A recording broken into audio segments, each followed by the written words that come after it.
Hey guys, I'm Chris. Hey everybody, I'm Robert. And we're the Film Flamers. And we are closing out Pride Month over here on the main feed by talking about something that is gay. Super queer. Yes, and that is the third season, I guess. Right? Mm-hmm. Second book, third season of Anne Rice's interview with Lestat. Which is what this is now. Yes. It is the show formerly known as Interview with the Vampire, because that was Louis, Maudlin Louis, and now it's all about Lestat. And the show has very much changed, as it should, to embrace the character and vibe and tone of Lestat as it did in the books as well. All that I have read of this book series is the first novel. And I have read every single one that you can read. So, including the side books, like, Blood and Gold and Pandora, like, which is Marius' story. And I've read The Vampire Armand and a bunch of the others. So I know all of the backstories. Well, good, because then I'll be referring to your knowledge, your expertise when talking about this, because I don't have a distinction for this particular season. And you don't really need to. Yeah, I don't think so. And I don't think that even having read the novel or having seen the film adaptation, right, even matters when you're watching them. I think you can watch these seasons of this show just on their own, and I think that's good. As any adaptation should, really. Yeah. Right? If it's adapted well. And this is certainly adapted. You mean like there's changes? Oh, yeah. Okay. There's big changes. I don't know. It's like, I almost want to say like Interview with the Vampire was like a better adaptation, but okay, a worse show. Yes. Okay. And this is not that it was bad, because it was very good. It was. And it was one of my favorite things in horror, both seasons. But it seems like this is getting better and better. But I feel like this is a worse adaptation for Vampire Lestat, but a better show. And I mean, and I can't speak for the adaptation, so I will go with you on that. I have heard read many things rather online about the differences between the source material and, at the very least, the first 3 episodes of the show, which we're going to be talking about today in this hot take. And obviously we'll come back after the next 4 episodes and give you final thoughts. But the first 3 episodes of The Vampire Lestat, I thought, at least in my opinion, were better than the first 2 seasons. Like, they seem to have one up themselves, or many steps up themselves. Well, it does seem like, I want to say that the first 2 seasons have their highs for sure. And they have some lows, because I felt like they stretched it out a little bit. Yeah. Certainly during end of season 1 and the beginning of season 2. I feel like that could have all been compressed. But that's what happens when you spread an adaptation, right? I feel like it could have been 1 season, but I don't know. Back in the day, we had 20 episodes, 24 episodes sometimes per season. And now we get, 6 to 10 episodes per season because of production values and, not making an actor work themselves to death, things like that, And so now we get lots less. And so I get it. Like, maybe it was really like, a season and a half worth of episodes, but they had to stretch it out over 2 seasons. Whatever. That's a nitpick. Because you can binge it, you can skip, but definitely a great show. I thought the first season had their choices once you get over like the time jump and some race changes and things like that. It's like Interview with the Vampire, if it had been done like 60 years later or whatever it was. Mm-hmm. And that also, of course, allowed them to film in modern New Orleans, which I think was a big part of that decision, right? Because that just makes the budget so much more doable and but still able to get authentic shots and things like that. Anyway, we move on past the Interview with the Vampire, and I don't think we've really hot taked this before, right? We didn't. So, I mean, if you want to take a minute to talk about, or several minutes to talk about, those first 2 seasons where they were covering that first novel, because, I mean, for any of you who listen to the podcast on the regular, you know that Chris has been like wanting me to watch this show, right? So I when it first came out, I watched like the first 3 episodes with him, and it was good. And then Chris went on and watched it, and then I famously did not. But over the course of the last month, I had taken the time to rewatch those 3 episodes, finish season 1, and watch all of season 2. Yeah. So, and I love how season 1 ended with powdered wigs and lube. And I really loved how season 2 ended, where Lestat and Louis kind of are, have a moment of, having been apart for decades. Yeah. Reconnection. And we have that reconnection. And I thought that was really, really well done here, as opposed, that's like the one big failure to me in the movie adaptation of Interview with the Vampire was the reconnection between Louis and Lestat. Yeah, and the thing is, watching those 2 seasons, I kept thinking back more to the film adaptation than I did to the novel, right? Because eventually, by mid first season, I was like, I've got to let the novel go and just enjoy this, right? And so, like, once I was okay with the time jump, really was the thing, and then I saw what they were able to do with that and where it was going, kind of, and I was like, okay, this is probably a better choice. Like, I ended up really enjoying the different time period that it was set in. It worked more for the show and the characters and the story. Yeah. One thing that both seasons have in common is that it really, really embraces the queer aspect of the books. It's all there. If anything, it goes even further with that, I would say. Certainly doubles down. Doubles down on it versus, and I would say doubles down on the horror in many aspects. Which is great, right? Doubling down on both of those things is exactly what we want. One thing that I would lament in both seasons so far is that it kind of side glances a lot of the philosophical and interesting conversations that the novels have.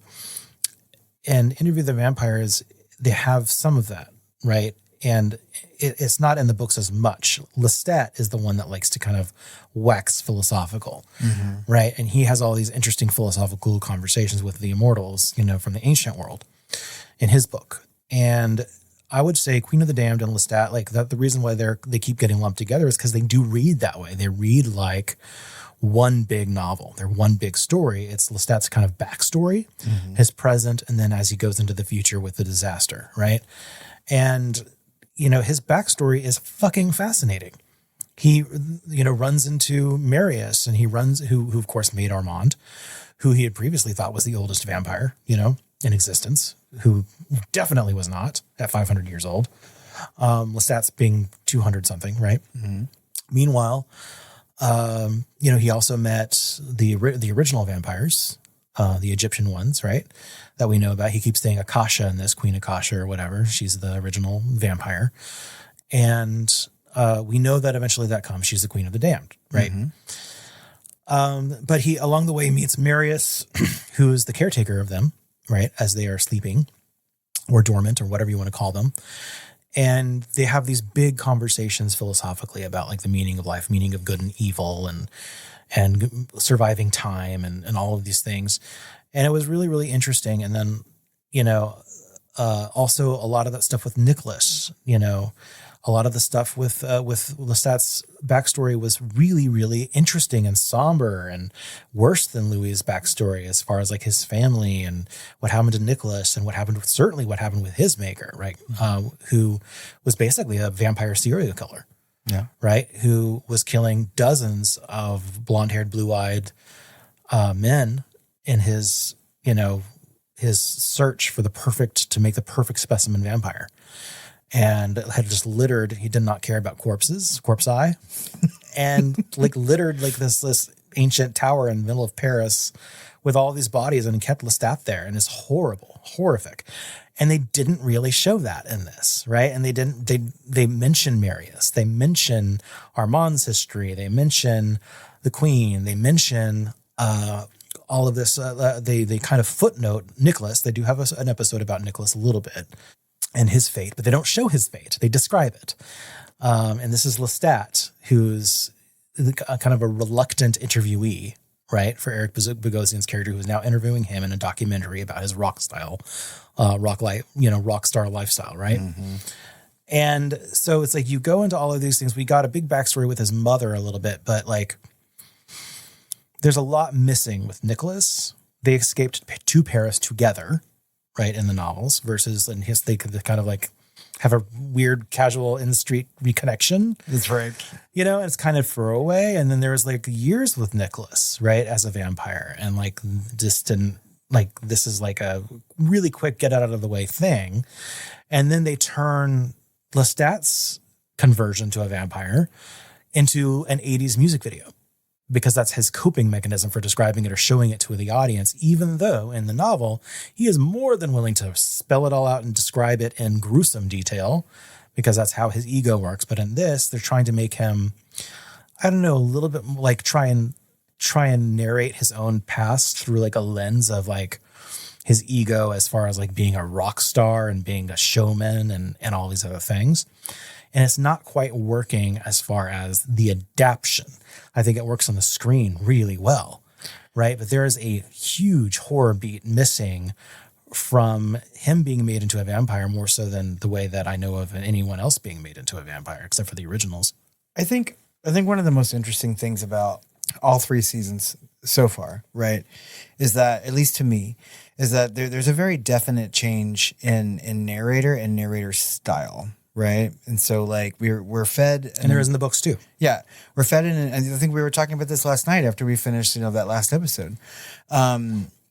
We finished 2 seasons where everything is given to us through the eyes of Louis, right? Including some of the story beats that you were just talking about, because Nicholas is a character momentarily in the 2nd season where everyone's in Paris, and we're getting kind of an idea of Lestat's history, just not from his own lips, right? And then now we're getting parts of the story, including like Nicholas's death, which isn't really explored or talked about, through Lestat's, right? So we're given the same story from 2 different narrators, and I think that's really neat and important from a literary style.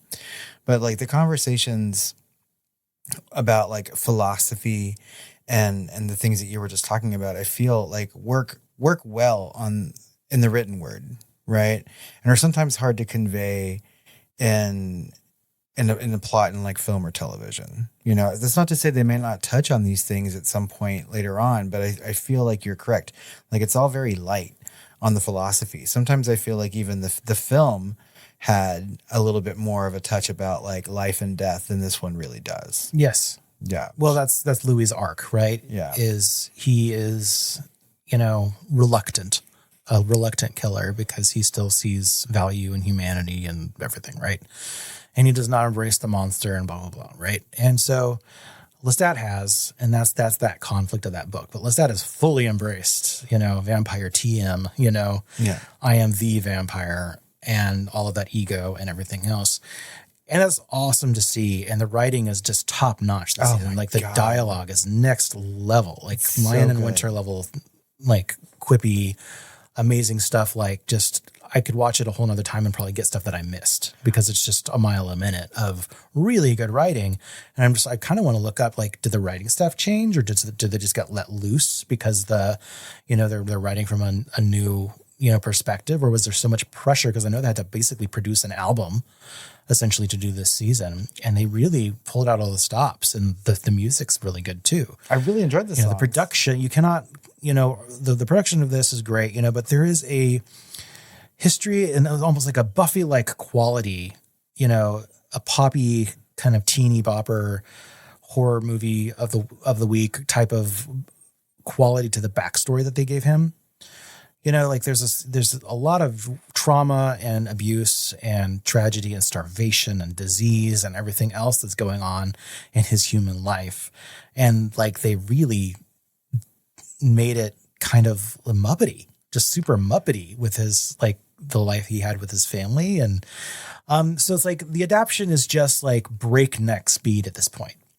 It's like everyone wants to get to Queen of the Damned, and I would rather them take their time and really show his history and the conversations that he had, and showcase like maybe the real, they weirdly like did this weird Oedipus thing. Yeah. At Epiphany, as he calls it, with his mother. And I don't remember that in the books. And in fact, he makes his mother a vampire. And she's just like, it's like, who is this woman in this time period stuck in this life? And then given the chance, what does she do with this immortal life? And she is free. She is out of there. She has no interest in making Lestat happy. She does not view him as her child. She wants to go around the world and experience her undead life. Right. And it's really interesting that she just like, nope, you just saved me from consumption, death. And she cuts her hair off to the bone almost and has to cut it every fucking night because it grows back all the way. Jesus. And, and she gallivants around the world, and he has to like track her down and follow her if he wants to spend any time with her.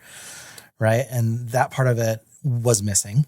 I feel like that was a kind of an interesting thing about, British modernism, maybe. I don't know. Yeah. Well, I mean, certainly the evolution of female characters, especially like a huge contrast between how she was and how she was forced to be as a mortal versus what she chose to be immediately the second she got freedom. Again, I mean, I don't have context from the novel, right? But I really liked the way they presented that character. And I love Jennifer L., of course, from Pride and Prejudice, BBC's. She's so good, and I always forget how much she looks like fucking Meryl Streep. And like there were times watching it, and I was just like, Meryl's so good in this, and I was like, oh, it's Jennifer L., but she's also really good. And like I think the acting in this show is good. Regardless, I feel like the acting was good in the first 2 seasons. I think it's extra good in here. And I think a lot of it is the material they're given to work with, right? Yeah. I agree with you that I could probably watch these 3 episodes again because the dialogue is so quick, it's so witty, it's so sharp and so well delivered that you can't catch all of it. And I do want to shout out Eric Bogosian, as the interviewer, because, he is playing a much older version of the character that we get in the novels, but it's set back that way on purpose, I guess. But he is doing such a good job with this new dialogue. Not that he was always written really well, but it was like the show only had him as an outlet to have all this modern, campy, cunty dialogue. And now like everyone gets it, which is kind of just like a breath of fresh air. Like they opened the floodgates for that type of writing. And that's the other thing that I think is really interesting about this particular season, the Vampire Lestat.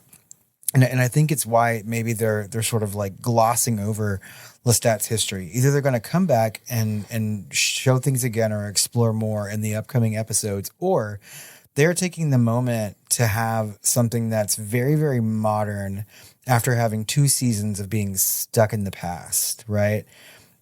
And for better or for worse, they're doing that.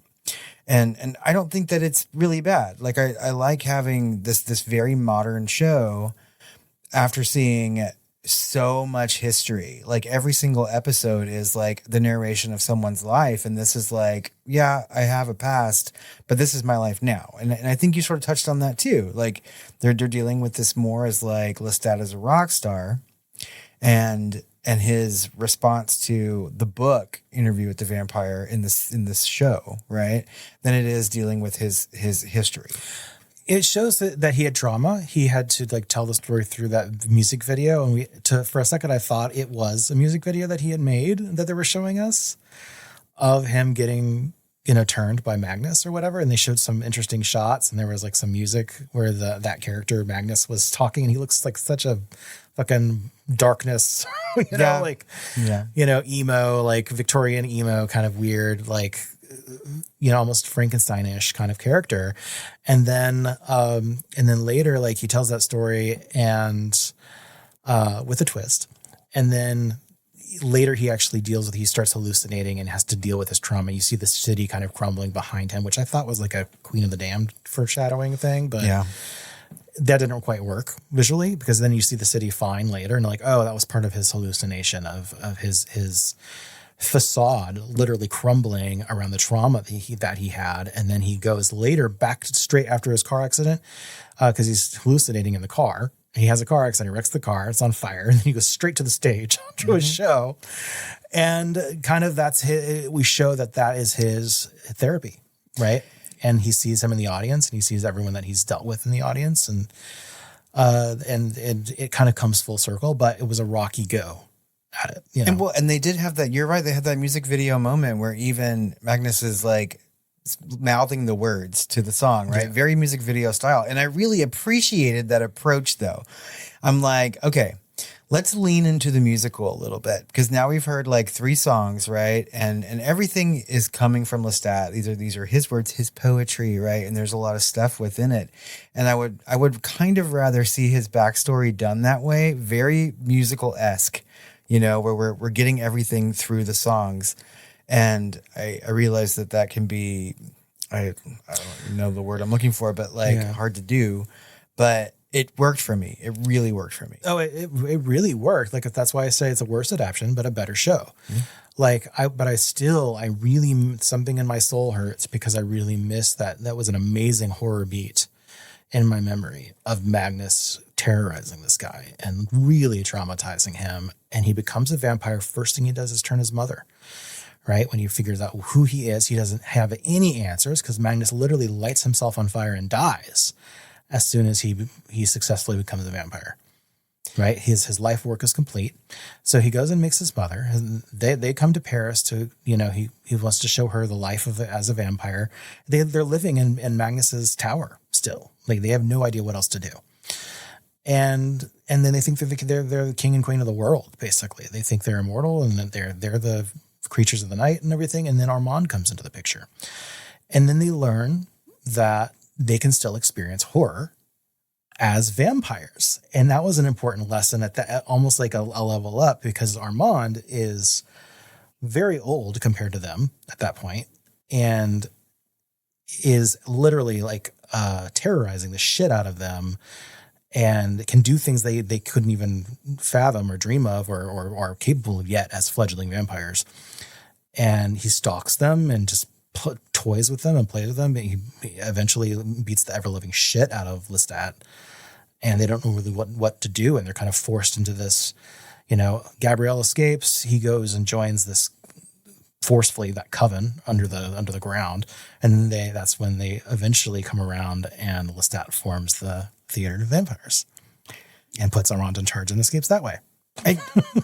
And I feel like it's missing. It's all missing. But I feel like that's not the show that this is, right? I feel like they had more horror beats in the first 2 seasons of Interview with the Vampire because that's what that show is. This is way more stylized, right? And I feel like they're going to go for the style over the horror. That's not to say that there's not some gory moments in these first 3 episodes. Yeah, but I was saying that section, like, everything's being dialed up with volume knobs, right?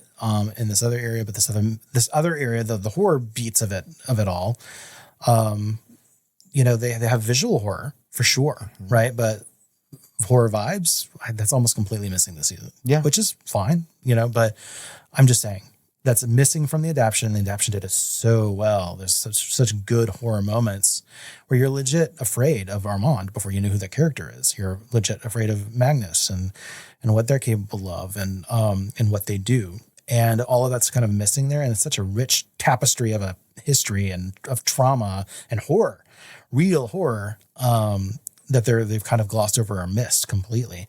And I hope they go back and do more and show more, because they continue to position Armand as an antagonist in this show. Mm-hmm. They're doubling down on that again at the 3-episode cliffhanger, right? With him showing up as a antagonist. But if they really wanted to show that, they could show his origin as an antagonist. And I think they might. And I also think that they're probably going to continue. Again, I haven't read either of the novels, but they're probably going to continue to blend the Vampire Lestat and Queen of the Damned. Of course. You know. And I feel like maybe if Queen of the Damned is going to have its own named season after this one, like, we still might get some glimpses into Lestat's past.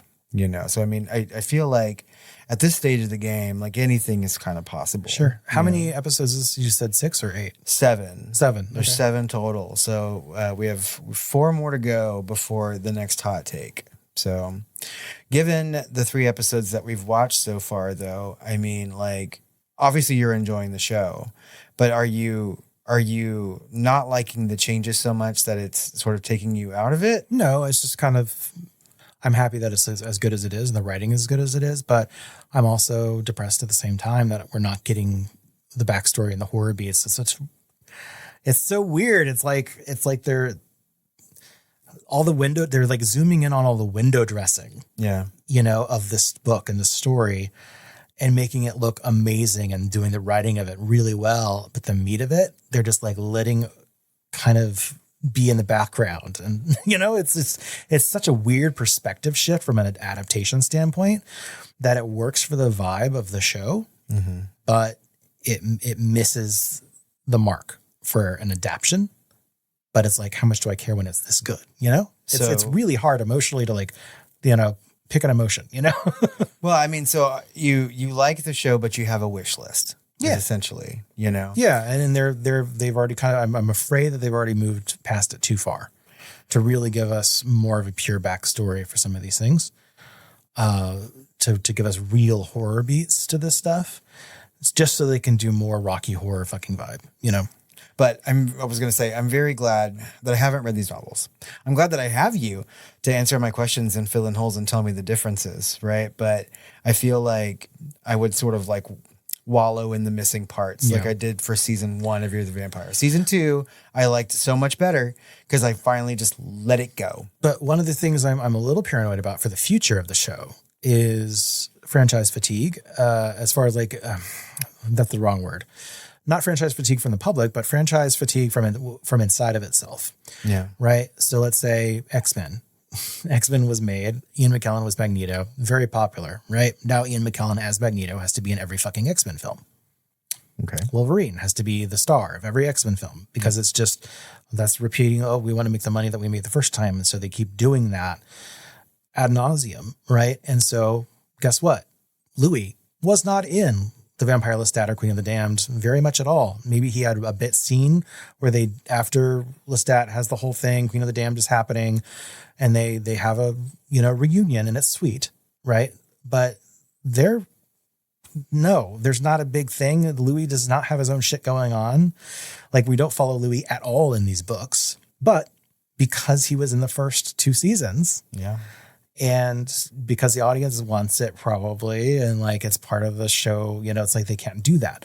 We should be happy enough that the show got a name change and, that the actor is willing to take a backseat without being recast, just like Lestat took a major backseat for that second season, which is great and almost unheard of. So I'm glad that they're doing what they're doing, but the longer they go on, the more that they're going to have to depart from an adaptation to make sure all of the most popular characters have a storyline all the time. That's eye-rollingly a thing to think about. I can't, but it hasn't happened yet, except for with Louis. And even then it's it's like a B plot.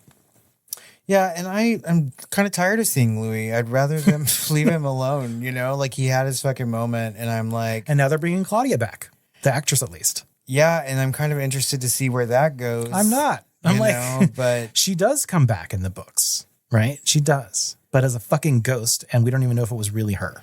Well, and this is an actual human being, apparently. Yes, she's a fucking diner waitress. The only reason I'm excited about it is because when season 2 started, I was just like, oh, it's a new actress, and I can't with her. And then by the end of the second season, I was just like, every time she spoke a word, I was like, she's so much better than the first one. So I like her a lot. I like that actress quite a bit. I like them both. I thought they did both a great job, but it was breakneck fast how fast she got me on board with her.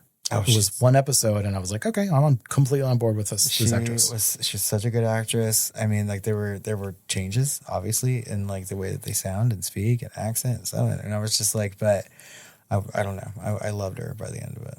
So welcome back, I guess, in some capacity. Do you want to give a rating for the first 3 episodes, or do you want to hold off until our next and final hot take on the Vampire Lestat? Well, right now it's really, really good, but it could get cloying fast if they don't move on, or at least, they're going to have to change the tone. If they don't change the tone from Rocky Horror, they're not going to be able to do the story of Queen of the Damned. If they don't start changing the tone to, from some of these interviews with Lestat's own lens of fucking theater, then they're not going to be able to do the horror beats. So they've got to transition out of it at some point. Yeah, and I feel like there's obviously a frame story involved in this, right? Which takes place post the events of Queen of the Damned, I gather. So seemingly they will. He keeps talking about he only has 3 or 4 more shows left in his tour. I feel like this season is going to wrap the tour up, and then we're on to the things. We'll see. Yeah.